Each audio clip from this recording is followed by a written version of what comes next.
दोस्तों ये कहानी है एक शैतानी डोल की जो बारी बारी से सभी को मौत के घाट उतार देता है। दोस्तों स्टोरी के स्टार्टिंग में ही हम एक हस्बैंड वाइफ को देखते हैं जिनका नाम जॉनी और नायरा होता है। और जब वो घर पर टाइम स्पेंड कर रहे होते हैं तभी उनके घर के डोर की बेल बजती है। तभी जॉनी को अपने घर के बाहर एक अनजान बॉक्स पड़ा मिलता है जिसे खोलने पर उसके अंदर से एक पपेट पुतला निकलता है जिसे देखकर नायरा बहुत ही खुश होती है। और जब जॉनी घर से बाहर खाना लेने के लिए जाता है तो नायरा और वो डोल घर पर अकेले थे। तभी नायरा को अपने घर में कुछ अजीब सी हरकतें होती हुई नजर आती है। तभी नायरा को एक बच्चे के हंसने की आवाज आती है।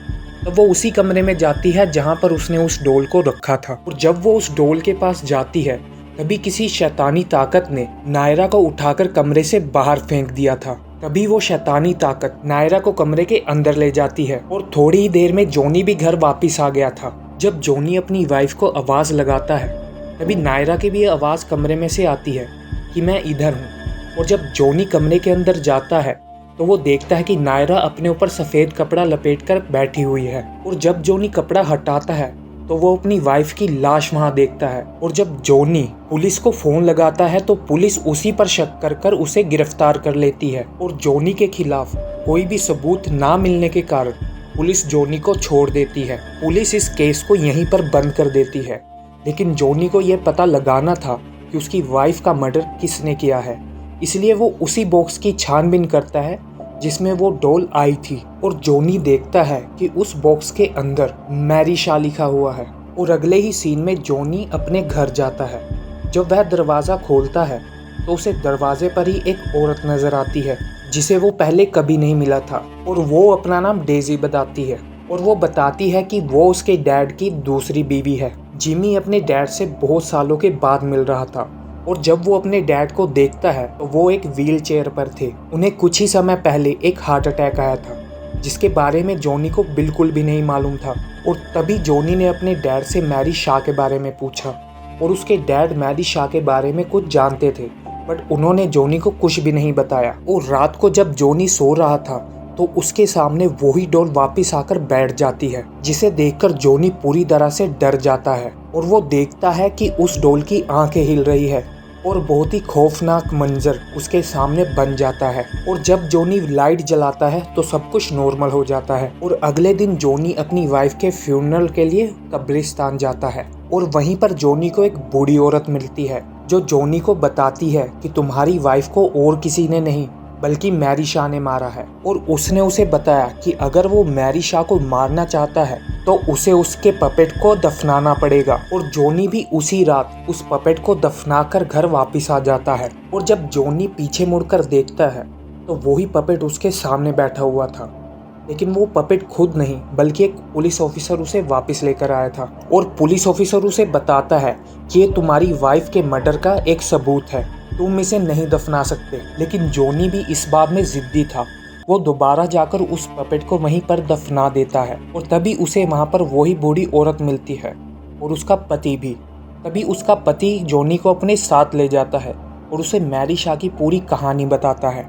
वह जॉनी को बताता है कि बहुत साल पहले इस शहर में एक बहुत बड़ा पपेट शो हुआ करता था जिसे मैरी शाह चलाया करती थी। एक दिन जब वो अपना शो कर रही थी तब एक छोटे बच्चे ने उस पर उंगली उठाई थी और कहा कि ये पपेट नहीं बोल सकता, जो ये बोल रहा है वो तुम ही बोल रही हो। और उस बात को मैरी शाह ने बहुत मजाक में उड़ा दिया था, पर ये सही नहीं था क्योंकि मैरी शाह को बहुत ही ज़्यादा गुस्सा आया था। और फिर पता लगता है कि वो बच्चा शहर से गुम हो जाता है जिसका इल्ज़ाम मैरी शाह के ऊपर आता है। पूरी छानबीन होने के बाद मैरी शाह को मौत की सज़ा सुनाई जाती है और उसकी आखिरी इच्छा थी कि उसके द्वारा बनाए गए सारे ही पुतले उसके साथ ही दफनाए जाए। और तभी जॉनी मैरी शाह की पूरी कहानी सुनकर वहां से चला जाता है। और तब बूढ़ा आदमी ये देखता है कि उसकी वाइफ पपेट के साथ बात कर रही होती है, जिसे देखकर वो बूढ़ा व्यक्ति डर जाता है और कहता है कि इसे मैं दफना दूंगा। और तभी उस बूढ़े व्यक्ति को बेसमेंट से कुछ आवाज़ आती है और फिर वो पपेट उस बूढ़े व्यक्ति को गर्दन घुमाकर देखता है। और कुछ ही देर में मैरी शाह की आत्मा भी उसके सामने आ जाती है। और जब वो बूढ़ा व्यक्ति चिल्लाया तभी मैरी शाह ने उसकी ज़बान काटकर उसे वहीं पर मार दिया। और दूसरी तरफ जॉनी उसी थिएटर में पहुंच जाता है जहां पर वो शो किया करती थी, जो कि पूरी तरह से खंडर बन चुका था। और उस थिएटर में जाकर जॉनी को मैरी शाह के बारे में और भी बातें पता चलती है और उसे यह भी पता चलता है कि जो बच्चा गुम हो चुका था और वो बच्चा और कोई नहीं बल्कि जॉनी के दादा का भाई था। और फिर जॉनी वापस से अपने डैड के पास जाता है और ये फोर्स करता है कि वो उसे मैरी शाह की पूरी कहानी बताएं। तब उसके डैड उसे बताते हैं कि जब मेरे चाचा शहर से गुम हो गए थे तब उन्होंने मैरी शाह को पकड़ लिया था और उन सभी ने मैरी शाह को चिल्लाने के लिए मजबूर किया और जब वो चिल्लाई तभी उसकी जुबान को काट लिया। और फिर कुछ समय के बाद मैरी शाह की आत्मा वापस आई और उसने हमारी सभी फैमिली को ख़त्म कर दिया। वो जिसको भी मारती पहले उसकी ज़ुबान को काट लेती थी। इसीलिए मैरी शाह के डर के कारण मैंने तुम्हें अपने से दूर कर दिया। लेकिन जब तुम्हारी वाइफ की भी मौत हो गई तब मुझे पता चला कि इस श्राप से कोई भी नहीं बच सकता। तभी जॉनी बोलता है कि मैं सब कुछ ठीक कर दूंगा, लेकिन वो ये भी कहता है कि वो हमारी फैमिली की सबसे बड़ी भूल थी। फिर हम तभी उसी पुलिस ऑफिसर को जॉनी के पास आता देखते हैं, जो जॉनी से कहता है कि दोबारा से हमें कुछ सबूत मिले हैं जो कि तुम्हारे खिलाफ है, इसीलिए तुम्हारी वाइफ के मर्डर के केस में मुझे तुम्हें ही गिरफ्तार करना पड़ेगा। तभी हम डेजी को वहाँ पर देखते हैं, जो जॉनी को एक फ़ोन पकड़ाती है। जब जॉनी बात करता है तो उस पर वही बूढ़ा व्यक्ति था जिसने जॉनी को मैरी शाह की पूरी कहानी बताई थी। और हमें पता चलता है कि वो भी मरा नहीं था, वो अपनी आखिरी सांसें गिन रहा था। और वो जॉनी को कहता है कि अगर वो खुद को बेगुनाह साबित करना चाहता है तो उसे उसी थिएटर में वापस जाना पड़ेगा जहाँ पर मैरी शाह शो किया करती थी। और फिर जल्दी से जॉनी उसी थिएटर में वापस चला जाता है, जिसके पीछे पीछे वो पुलिस ऑफिसर भी चला जाता है। और वहाँ पहुंचकर दोनों को ये एहसास होता है कि उन दोनों के अलावा भी यहाँ पर कोई और है। और वो देखते हैं कि उस थिएटर में बहुत सारे पपेट पटे हुए थे जिनको मैरी शाह के मरने के समय दफनाया गया था, जिनको बहुत खूबसूरत तरीके से शोकेस में रखा गया था। और तभी वहाँ चेयर पर एक लाश पड़ी होती है जो कि और कोई नहीं बल्कि जॉनी के दादा के भाई की थी। और ये साबित भी हो गया था कि उस बच्चे को वहाँ पर मैरी शाह ने ही किडनैप किया था। और तभी जॉनी को वहाँ पर एक बड़ा पुतला नजर आता है जिसमें मैरी शाह की आत्मा घुसी हुई थी।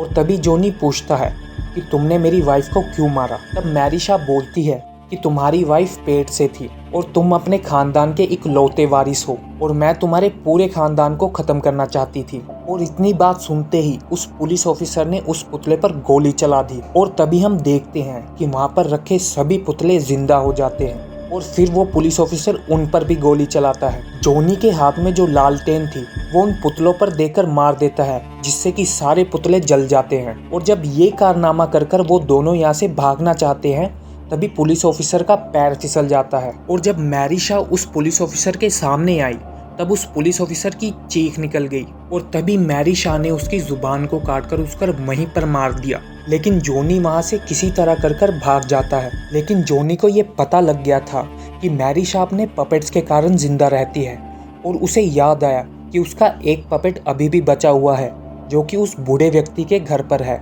तभी जॉनी उस बूढ़े व्यक्ति के घर पर चला जाता है और जिमी को वहां जाकर पता लगता है कि वो बूढ़ा आदमी मर चुका है।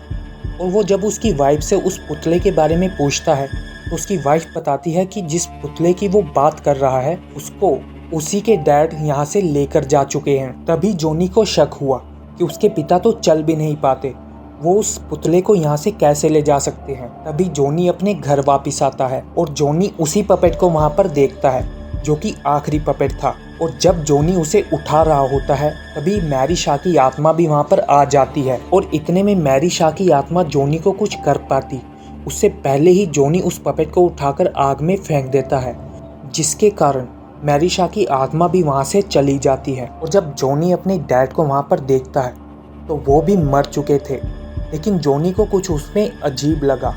जॉनी को ये पता लग गया था कि उसके डैड तो कब के मर चुके थे। और जॉनी को ये बात पता लगी कि मैरी शाह की आत्मा ने उसके डैड को पहले से ही मार दिया था। और जब वो उसके डैड से मिला था तो वो उनकी सिर्फ लाश थी जो कि सिर्फ होठ हिलाती थी, जिसे उसकी सौतेली माँ एक पपेट के रूप में यूज़ कर रही थी। और उसे पता लग गया कि वो डेसी और कोई नहीं मैरी शाह ही थी। और जॉनी को छानबीन करने के बाद में पता लगता है कि मैरी शाह ने जो आखिरी पपेट बनाया था जो कि बिल्कुल इंसानों की तरह नजर आता था, और वो पपेट और कोई नहीं बल्कि डेजी ही थी। और तब जॉनी को महसूस हुआ कि आखिरी पपेट उसके पीछे खड़ा हुआ है, जिसे देखकर जॉनी चिल्लाया। और फिर वही हुआ जो मैरी शाह ने सबके साथ किया था। उसने जॉनी की जुबान काट ली और उसे मार दिया। और इस तरह हम देखते हैं कि मैरी शाह ने अपना बदला पूरा किया, और यहीं इस स्टोरी का भी दी एंड हो जाता है। और दोस्तों, और स्टोरीज देखने के लिए हमारे चैनल को सब्सक्राइब कीजिए, और ये वीडियो अच्छी लगी हो तो इसे लाइक भी कर दीजिए। तो मिलते हैं अगली वीडियो में।